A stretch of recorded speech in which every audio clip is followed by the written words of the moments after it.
Silicon valley के top tech leaders, Goa की local government और वेटिकन में बैठे पोप, आपको क्या लगता है इन तीनों में क्या कॉमन है?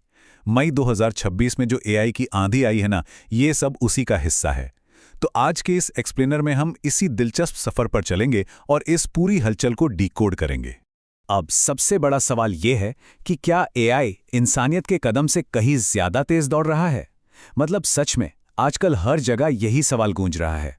टेक लैब्स की कोडिंग से लेकर ग्लोबल एथिक्स की बड़ी बड़ी बहसों तक मई 2026 ने सबको सोचने पर मजबूर कर दिया है। तो चलिए देखते हैं कि कैसे ये नई तकनीकें सिर्फ कंप्यूटर स्क्रीन्स तक ही सीमित नहीं हैं, बल्कि हमारी आपकी असली दुनिया में पूरी तरह से एंट्री ले चुकी हैं।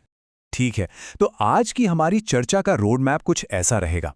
हम शुरुआत करेंगे एआई के तेजी से होते विस्तार से, फिर समझेंगे कि इसके दिमाग को ताकत कैसे मिलती है। उसके बाद असली दुनिया में एआई का इम्पैक्ट, फिर गवर्नमेंट के रूल्स और आखिर में बात करेंगे एआई नैतिकता की बढ़ती मांग पर। चलिए शुरू करते हैं। तो हमारा पहला पड़ाव है एआई का तेजी से विस्तार।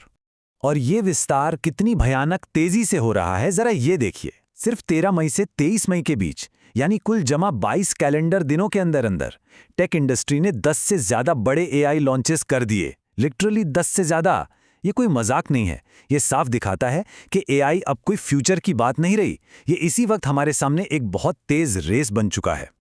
अब इस रेस को समझने के लिए हमें एक टर्म को अच्छे से समझना होगा, और वो है एआई एजेंट। भले ही आप टेक न्यूज़ फॉलो करते हों, लेकिन जो लोग एआई की दुनिया में बिल्कुल नए हैं, उनके लिए इसे एकदम सिंपल भाषा में समझते हैं। देखिए, पुराना एआई एक स्मार्ट एनसाइक्लोपीडिया की तरह था। आपने सवाल पूछा, उसने जवाब दे दिया। लेकिन एआई एजेंट इससे एक लेवल ऊपर है। ये सिर्फ बातें नहीं करता, ये एक्शंस लेता है। ये खुद डिसीजंस ले सकता है और एक इंसान की तरह कंप्यूटर चला सकता है। और सबसे हैरानी की बात बताऊं, ये अब बहुत सस्ते हो गए हैं। जैसे कंपोजर 2.5 को ही ले लीजिए।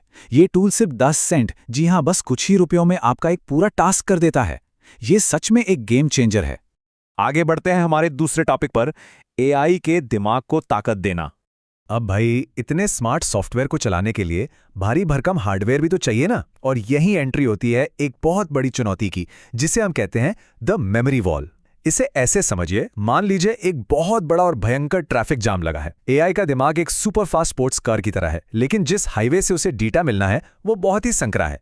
कार तो तेज भागना चाहती है, लेकिन रास्ता ही नहीं है। तो कंप्यूटेक्स 2026 में एआईसी, एनवीडिया और वास्ट डेटा जैसी बड़ी कंपनियां इसी प्रॉब्लम को सॉल्व करने में लगी हैं, ताकि इस भयंकर डेटा ट्रैफिक जाम को जल्द से जल्द क्लियर किया जा सके। चलिए अब आते हैं नंबर 3 पर, असली दुनिया में एआई। अब जरा इस नंबर पर गौर करिए। 23,000, 23,000। ये कोई छोटा मोटा आंकड़ा नहीं है। ये उन कमियों और खतरों की गिनती है जो एंथ्रोपिक के एक एआई मॉडल ने अकेले खोज निकाले हैं। इस मॉडल को 1000 से ज्यादा ओपन सोर्स प्रोजेक्ट्स में एक डिजिटल सिक्योरिटी गार्ड की तरह लगाया गया था। आप खुद सोचिए, एक एआई इतनी बड़ी तादाद में डेटा को स्कैन और एनालाइज कर सकता है। ये स्केल सच में हैरान कर देने वाला है। पर यहाँ एक कैच है। ये एक दो-धारी तलवार की तरह है। एक तरफ तो एआई इंसानों से कहीं ज्यादा तेजी से कोड में छुपी कमियां ढूंढ रहा है। जैसे मोज़िला ने इसकी मदद से अपने सिस्टम में 271 बग्स पकड़ लिए। ये तो बहुत बढ़िया बात है ना? लेकिन दूसरी तरफ इसका एक बड़ा साइड इफेक्ट भी है। जब एआई एक ही झटके में हजारों कमियां निकाल कर रख देता है, तो इंसानी सिक्योरिटी टीम्स पर काम का अचानक से पहाड़ टूट पड़ता है। कोई भी टीम रातों रात इतनी सारी चीजें फिक्स नहीं कर सकती। मतलब एक मदद करने वाला एआई भी कैसे एक पूरे सिस्टम को ओवरलोड कर सकता है, ये उसका एकदम परफेक्ट उदाहरण है। इससे आगे बढ़ते हैं और देखते हैं हमारा चौथा पहलू, एआई के लिए सरकारी नियम। अब ये सब तो हो रही हैं टेक वर्ल्ड की बातें, लेकिन ऐसा नहीं है कि लोकल गवर्नमेंट्स बस हाथ पर हाथ धरे बैठी हैं। जरा इस ऑफिशियल डॉक्यूमेंट को देखिए। ये है गोवा की आर्टिफिशियल इंटेलिजेंस पॉलिसी 2026, और ये कोई रफ ड्राफ्ट नहीं है, ये एक सॉलिड प्लान है। गोवा सरकार का विजन एकदम क्लियर है। उन्हें अपने राज्य को भारत का रिस्पॉन्सिबल एआई और अप्लाइड इनोवेशन हब बनाना है। तो असल में इसका मतलब क्या है आम नागरिकों के लिए? बहुत ही प्रैक्टिकल चीजें, जैसे टूरिज्म में एआई पहले से ही बता देगा कि किन बीचेस पर ज्यादा भीड़ होने वाली है, ताकि सेफ्टी मैनेज हो सके। हेल्थ केयर में ये हॉस्पिटल्स को मरीजों की प्रायोरिटी और दवाओं के स्टॉक को मैनेज करने में मदद करेगा। एग्रीकल्चर की बात करें तो किसानों को उनकी अपनी लोकल कोंकणी भाषा में फसल की सलाह मिलेगी। और जो सबसे खास बात मुझे लगी वो है इनका कोंकणी लार्ज लैंग्वेज मॉडल बनाने का प्लान।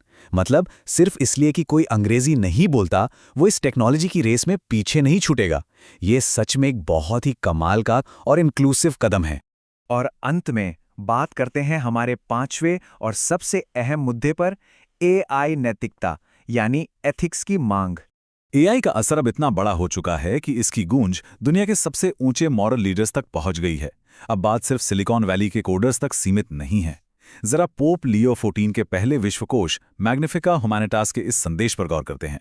उन्होंने बहुत ही कड़े शब्दों में कहा है कि एआई को निहत्था करने की जरूरत है ताकि ये किसी के दबदबे या नुकसान का टूल ना बन जाए। अगर हम इसे बिना किसी पॉलिटिकल या धार्मिक बायस के देखें तो ये एक बहुत ही सीरियस और अर्जेंट वार्निंग है कि टेक्नोलॉजी को हमारी इंसानियत पर हावी नहीं होने देना चाहिए। वाटिकन की तरफ से कुछ बहुत ही स्पेसिफिक और गहरी चिंताएं सामने आई हैं, जैसे युद्ध में इस्तेमाल होने वाले ऑटोनॉमस हथियार, यानी वो मशीनें जो बिना किसी इंसान के पूछे खुद गोली चलाने का फैसला कर सकती हैं। इसके अलावा एआई डेटा सेंटर्स में जो बेतहाशा बिजली और पानी खर्च हो रहा है, वो भी एक बड़ा एनवायरमेंटल मुद्दा है। लेकिन एक पॉइंट जो मुझे सबसे ज़्यादा सोचने पर मजबूर करता है, वो है इंसानी रिश्तों की नकली नकल।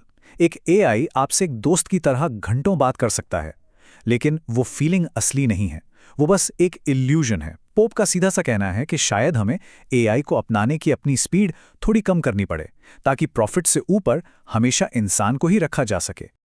अब आप सोच रहे होंगे कि टेक दुनिया इस पर क्या कह रही होगी।